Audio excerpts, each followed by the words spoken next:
Welcome to my channel panch phoron and my cooking blog. আজকে আপনাদের সঙ্গে শেয়ার করব বাঁধাকপির ঘন্ট। কীভাবে কী নিচ্ছি, কী লাগছে সেগুলো আপনাদের সঙ্গে শেয়ার করছি। দেখুন, বাঁধাকপি নিয়েছি জিরি জিরি করে কেটে, এই যে বাঁধাকপি নিয়েছি, আলু ডুমো ডুমো করে কেটে নিয়েছি, কাঁচা লঙ্কা,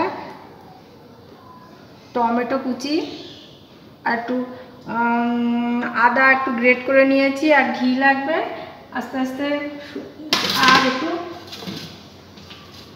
আর একটু চিংড়ি মাছ কষা ছাড়িয়ে নিয়েছি, একটু চিংড়ি মাছ নিয়েছি। এবার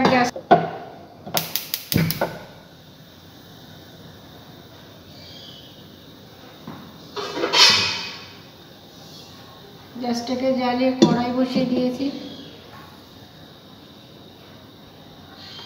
কড়াইতে তেল দিয়ে দিচ্ছি। এটা কাচ্চিঘানি মাস্টার্ড অয়েল, তেলের জন্য রান্নার স্বাদ ভালো ভ্যারি করে। তেল দিয়ে দিলাম।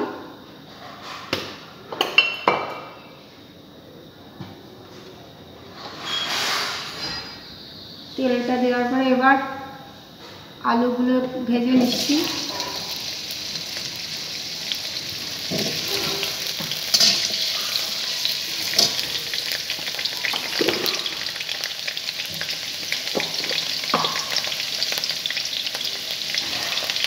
হালকা একটু লবণ দিয়ে দিচ্ছি।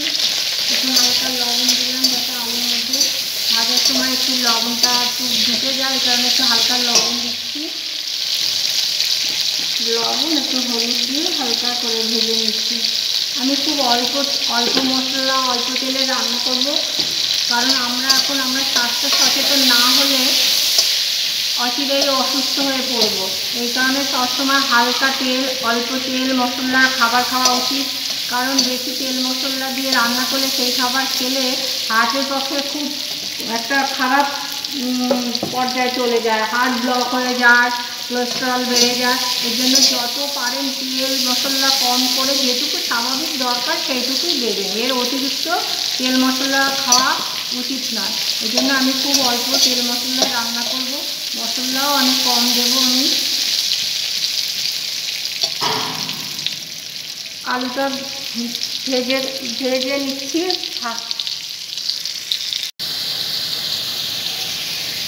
হ্যাঁ, আলুগুলো ভাজা হয়ে গেছে, তুলে নিচ্ছি। এবার একটু সামান্য তেল দেব।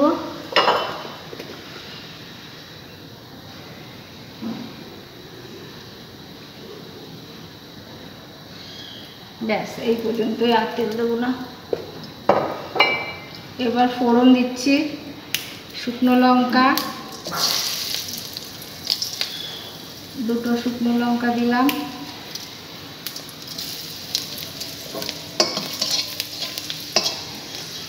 একটু গোটা জিরে দিচ্ছি, একটু গোটা গরম মশলা দিলাম।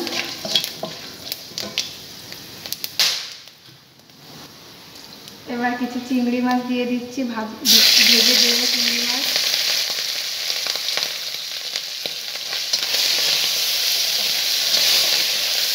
দিয়ে দিচ্ছি।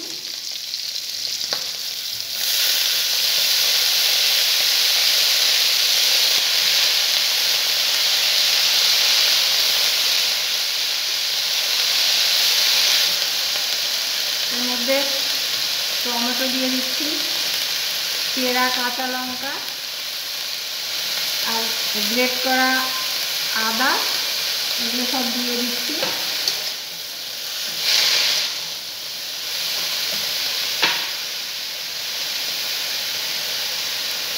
লবণ দিয়ে এবার নেড়ে চেড়ে ঢাকা দিয়ে রাখবো। ঢাকা দেওয়ার পরে দেখবো কতটা সিদ্ধ হয়। জল দেবো না, জল ছাড়াই ঢাকা দেবো।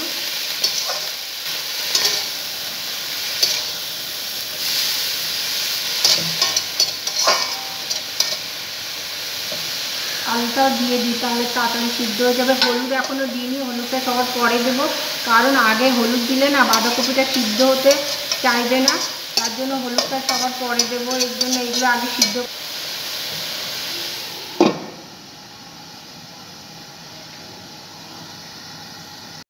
ঢাকনাটা খুলে দেখি সবজিটা কেমন সিদ্ধ হয়েছে।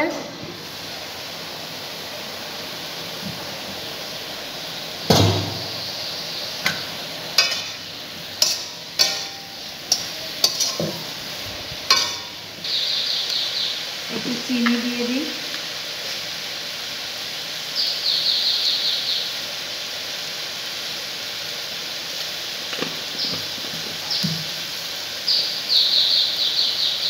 আর একটু হলুদ দেবো।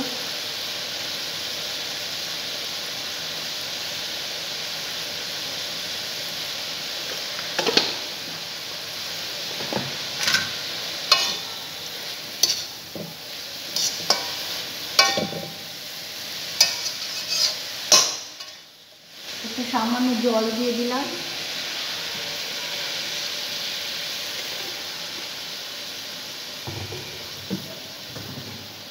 ঢাকা দিয়ে রাখি।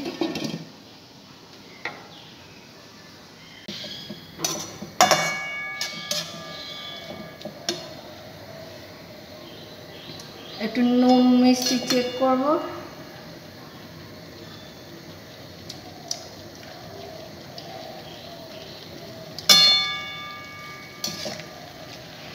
হ্যাঁ, নুন মিষ্টি ঠিক আছে।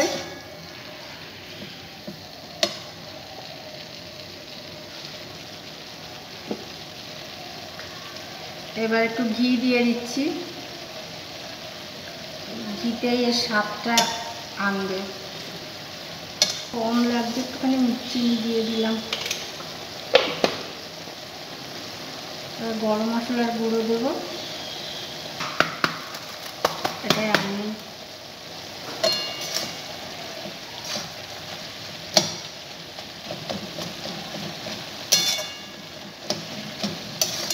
এরকম মাখা মাখা মাখা মাখা করবেন, খুব ভালো লাগবে খেতে।